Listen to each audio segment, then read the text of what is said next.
Internet জগতে প্রত্যেক দিনই একটা প্রশ্ন ঘোরাফেরা করছে, সাংবাদিক শফিকুল ইসলাম কি এবার নির্বাচনে লড়বেন?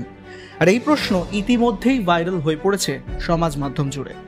সবার মুখে মুখে এখন একটাই কথা, তিনি কি ভোটে দাঁড়াচ্ছেন? তিনি যদি ভোটে দাঁড়ান তাহলে কোন কেন্দ্র থেকে দাঁড়াবেন, কার হয়ে দাঁড়াবেন? তিনি কি বিরোধীদের হয়ে লোকসভা নির্বাচনে লড়াই করবেন? আবার অনেক প্রশ্ন এটাও জাগছে যে তিনি যদি ভোটে দাঁড়াতেন তাহলে কোন লোকসভা কেন্দ্র থেকে দাঁড়াতেন। অনেকে আবার এটাও বলছেন যে বিজেপির তরফে এখনো পর্যন্ত সম্পূর্ণ প্রার্থী তালিকা প্রকাশ করা হয়নি। তাহলে বাকি যে কটা প্রার্থী তালিকা এখনো পর্যন্ত প্রকাশের অপেক্ষায়, তার মধ্যে কি সাংবাদিক শফিকুল ইসলামের নাম থাকছে? আর এই সমস্ত প্রশ্ন যখন জল্পনা তৈরি করছে নেট মাধ্যমে, তখন খোদ সাংবাদিক শফিকুল ইসলাম তার উত্তর দিলেন। সম্প্রতি এক সংবাদ মাধ্যমকে দেওয়া সাক্ষাৎকারে তিনি জানিয়েছেন যে না, এমন কোনো রকম ভাবনা চিন্তা তার এই মুহূর্তে নেই। বরং তিনি এও প্রশ্ন করেন, তিনি যে কাজ করছেন সে কাজ কি ভালো নয়?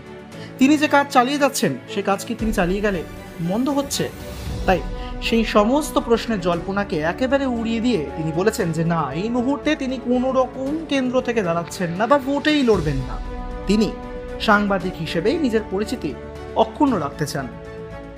আর খুব স্বাভাবিকভাবেই জল্পনায় জবনিকা পড়ল, না, সাংবাদিক শফিকুল ইসলামকে নির্বাচনে লড়তে দেখা যাচ্ছে না।